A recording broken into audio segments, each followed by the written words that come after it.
President Donald Trump recently slashed $1 billion in federal food aid and is now canceling another $500 million from the Emergency Food Assistance Program. Washington correspondent Basil John reports on mixed reactions from senators.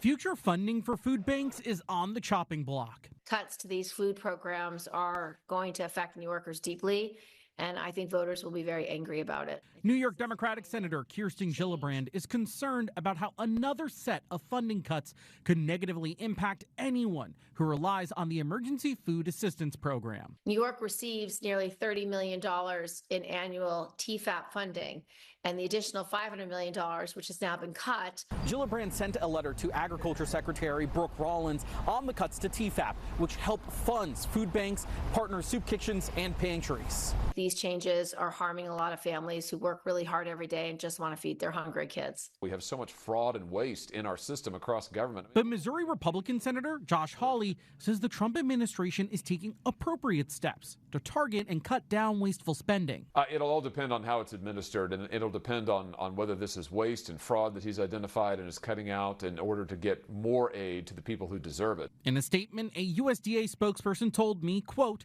the department will continue to use its procurement authority to support producers and consumers where appropriate, and with 16 nutrition programs under its purview, ensure families continue to have access to affordable and abundant food. Reporting in Washington, I'm Basil John.